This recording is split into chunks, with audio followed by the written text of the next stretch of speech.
Hey yo, SixftHax here. Have for y'all today week number 4 of GBA Season 9. So this is going to be post-commentated, so I'm going to do a quick little team preview breakdown, and then you guys can hop into the actual team preview before the battle. So yeah, timestamp somewhere on your screen if you want to go ahead and do that.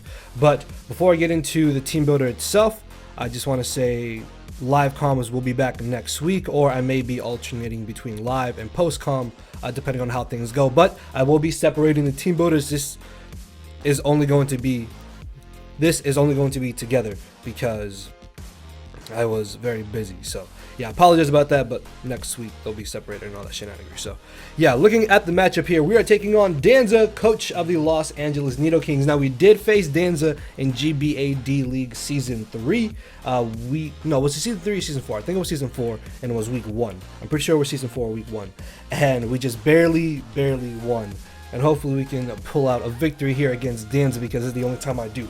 So, looking at threats that he does have on his team, he's got Palkia and Genesect as his Ubers. Honestly, Genesect terrifies me going into this battle. We don't necessarily have the best switch-ins to it, and it can always just potentially gain a physical attack boost and continue U-turning, but hopefully we can get up hazards and deal with it. Palkia, we do have Cresselia that can absolutely just devour hits from it, and we have a lot of offense to deal with it, so I'm not sure what kind of set it is. Like, modest choice specs would probably be the scariest type of Palkia in this match, but I really don't think it's going to be specs. So hopefully it's not, and then that way we can deal with it. Other potential threats, the Hawlucha could maybe be an issue, but I don't think he's going to bring it if he's not going to bring Bulu. Bulu doesn't necessarily have the best matchup in this game. Also, if he doesn't want me to just kind of spam my Ghost Stab with Marshadow, he's going to need Silvally normal, which means he then does not have a ground type, so Thunderous looks really good in this matchup as well. Gengar could be a little bit scary depending on exactly what he could be running on it. And then Kamo, I don't think is coming because Comfy does have priority Draining Kiss, and Kamo is 4 times weak against it. Then Mega Alakazam, I don't necessarily think does entirely too much to us. I guess something like Sub Encore could be a little bit annoying now that I think about it. Florges and Heatran are definitely coming to this match, I think. Like Heatran in general, just because it could potentially just be Magma Storm and trap some of my fat, and Florges needs to be able to switch into my offense of Marshadow, Garchomp, and Mega Medicham. None of those three can OHKO Florges, which actually really terrifies me.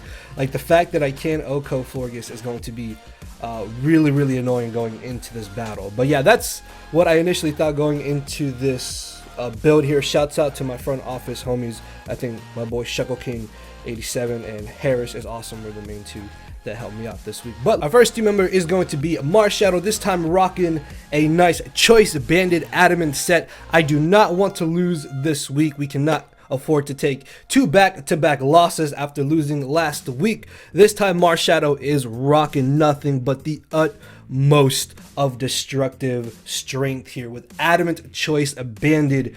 Look at Danza's team and just look at this Marshadow. if he doesn't have Silvally, I just spam Spectral Thief. Even if he has Silvally, if I get rid of Florges, or even like potentially Hawlucha is still going to take a lot of damage from close combat unless he brings like a defensive set. So once I break through one of his defensive mons, Marshadow just kind of wins. So that's basically the idea behind this set. And I wasn't too concerned about trying to outspeed Heliolisk. I think Heliolisk is a little bit scary in this matchup depending on what set exactly he wants to run, but we shouldn't be entirely too concerned about it. And next off, we have Choice Scarf Thunderous, and I really flip-flopped between Specs or Choice Scarf. And ultimately, I feel like Choice Scarf is just a little bit of a better idea, because if he does bring a Scarfer, which I really expect Genesect to be Choice Scarf. Like, if you look at my team, again, like, I don't really have too much to stop Genesect from just U-turning outside of hazards and hoping that maybe I can try to chip it down with Ferrothorn, or if I just slap Rocky Helmet on everything. Oh, I do have Rough Skin as well, but even then Genesect is still going to be doing a lot of damage. So this is nice because if I need something to guarantee outspeed Genesect, this Pokemon right here is going to be able to do that, while also being able to just spam my Thunderbolts. And I was kind of contemplating on going physical Scarf, but I didn't really want to take wild charge damage and then potentially Stealth Rock damage, so special still is pretty good in this matchup. I wish that I could have maybe fit Volt Switch on there, but Thunder Wave is just a nice safety net in case I let something get out of hand, like Komodo if it's potentially agility, not agility, sorry. Is it Rock Polish? Autotomize, I think, where it doubles its speed. Then I can bring this in, just Thunder Wave it, and then like, it's fine. I don't have to be concerned with it anymore. So yeah, that's just basically the idea behind Thunder Wave, and then Sludge Bomb hits Florges for super effective damage. I think I originally wanted to have Hidden Power Flying, but Thundurus needs to have 331 IVs apparently, if I'm not mistaken. I think that was the issue. I don't remember, but it's not entirely too big of a problem here. So next off we have Garchomp with a Dragonium Z offensive stealth rocking set. If I can get a rocks in this matchup, the Genesect will not be as terrifying as it could potentially be. And I don't necessarily want to leave in Garchomp on Genesect, even though I do have Rough Skin, because if he's got Ice Beam and he is Scarf, which I'm like 90% sure he's going to be, then I don't want to get caught with an Ice Beam. So that's why I don't really think my Garchomp is the best answer to Genesect unless I'm sacking it off, or I'm like confident he's going to U-turn and that I don't really have much use for Garchomp. But the main thing I do want Garchomp to do in this battle is get up rocks and hopefully just weaken something. And if we are able to get rid of the Florges, even though he does have Genesect and Heatran, Dragonium Z Outrage still absolutely smacks both of them. And that's amazing because, again, all that chip damage could inevitably add up, and that would be amazing if we are able to get rid of the Florges. Earthquake and Poison Jab basically hit everything else for neutral or super effective damage. And yeah, that's really a Garchomp is hopefully here to get a rocks, do something, and then just go away. So next off we have Mega Medicham rocking a nice speedy offensive set. If it really comes down to it, I will speed tie against the Palkia and hopefully win.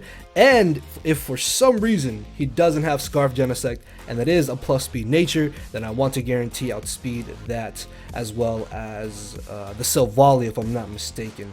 And then basically everything that does outspeed me, I'm not going to want to stay in against anyways, but they can't necessarily switch into a Mega Medicham either. So yeah, dual stab, poison jab, and fake out, hit everything. The priority for fake out is going to be really nice, I think, just again to rack up that little bit of chip damage in case it does end up mattering. Then moving on to our defensive core here. First off, we have a super fat Fizz Def Snorlax, and I really feel like I maybe should have messed around with these EVs a little bit better, but it's not that big of an issue. But this is basically my best and main way of trying to weaken the Genesect and stop it from U-turning so much. So if I can get up my rocks, then along with rocks and the Rocky Helmet damage, that Genesect is going to be losing a very good chunk of its HP. Like, it's not going to want to consistently U-turn.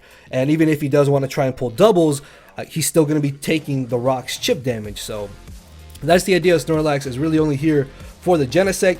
If Genesect is gone, then this is basically most likely going to be death fodder. High horsepower over Earthquake, literally just because of Bulu. It's only 5 base points weaker, if I'm not mistaken. Yeah, so it's not that big of a deal, I guess. And then Body Slam in case we want to get a chance to paralyze things, because being able to paralyze things would be amazing for Medicham, Garchomp, and also our Marshadow. And then speaking of paralysis, we have good old Cresselia here with Thunder Wave rocking a super fat Spadef set. I think like an hour before this game, I was originally more of a mixed spread, but I started calcing and I was really scared of like modest life form Palkia, because again, I don't think Choice Palkia is coming to this game, but if he is modest life form, this spread should avoid the 2-hit KO after Stealth Rocks. If I'm not mistaken, I'm like 99% sure that that's why I ended up adding more Spadef to this Cresselia.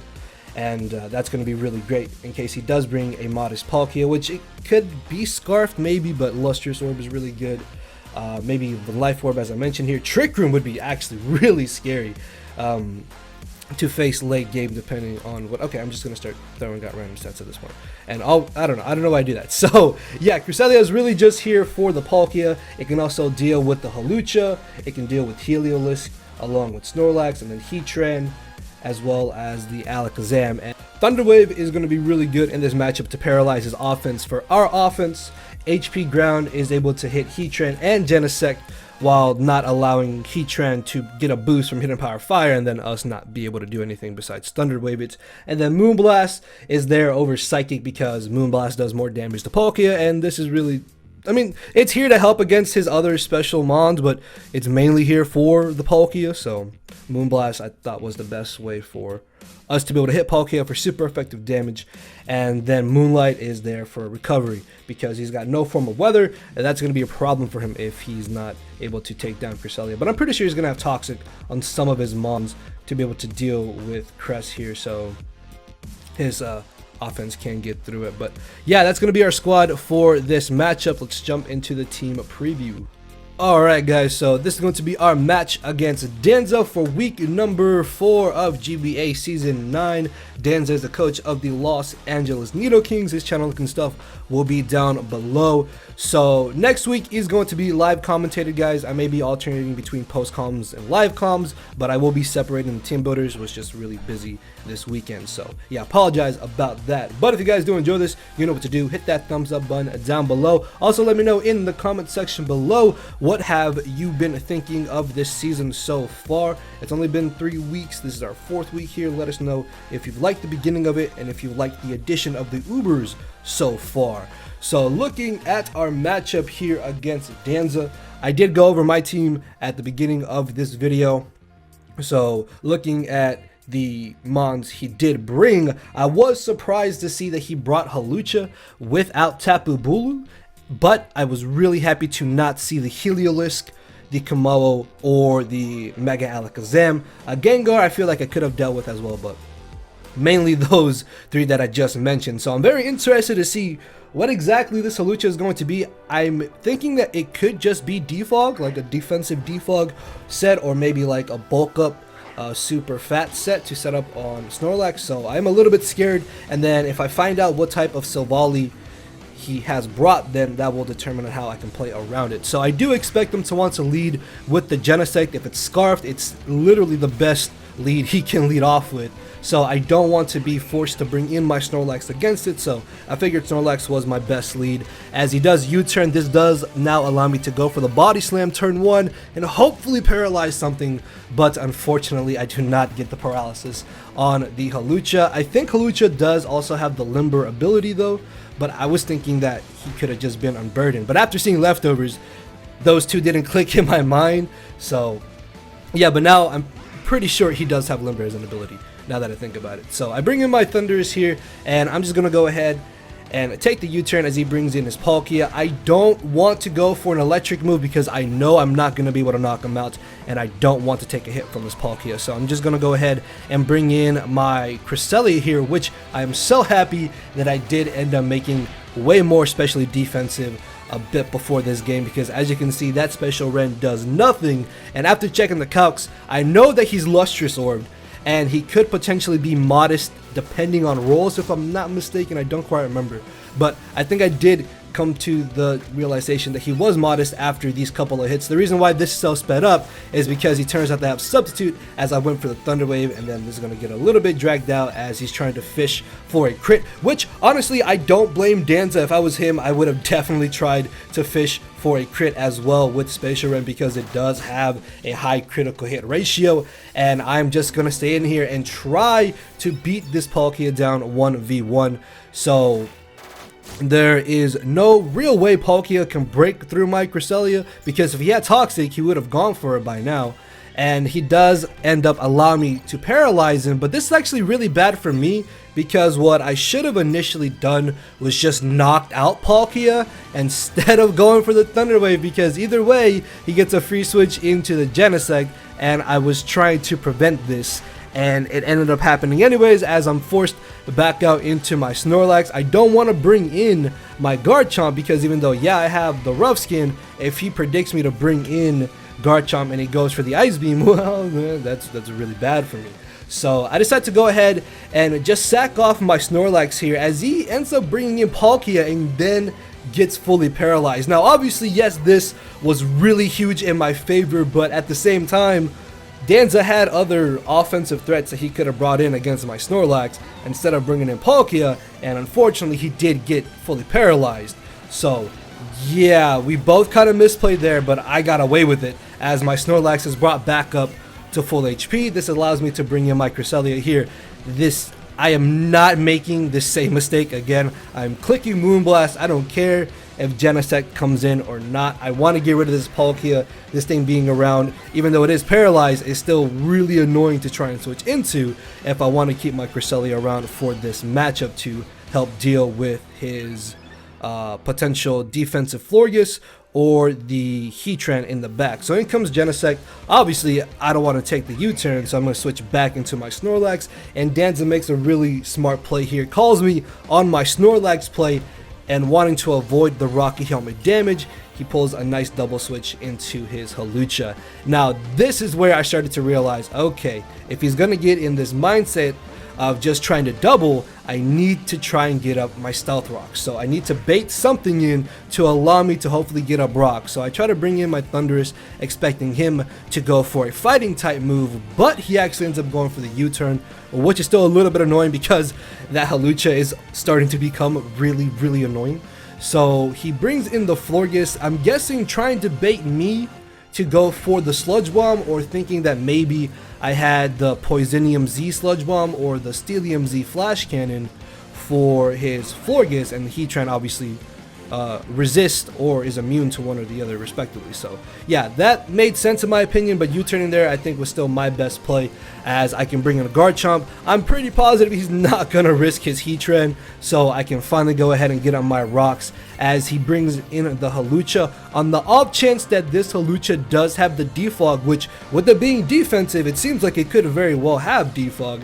I'm actually gonna make a really risky and questionable play, and I'm going to go ahead and go for my Dragonium Z Outrage. Now, at the same time, I was thinking he probably doesn't want to risk Florges coming in on my Hawlucha, knowing that I may not go for an Earthquake and that I may not go for a Dragon move because I could have Iron Head or Poison Jab, and then if one of those two is Z, Florges is coming in and getting 2-hit KO'd after the Z into a regular move. So I figured that he probably wouldn't want to risk Florges here, and I thought that at least going for the Dragonium Z, if he was a Defog Hawlucha, I got rid of Hawlucha and I get on my rocks, or I just smack something that comes in that's not Florges. And luckily it pays off for me, because if he did bring in Florges here, that would have been a little bit bad. But I'm able to get rid of what turned out to be max defense, max HP Silvally, and it just drops after the Dragonium Z. But I do want to give an applause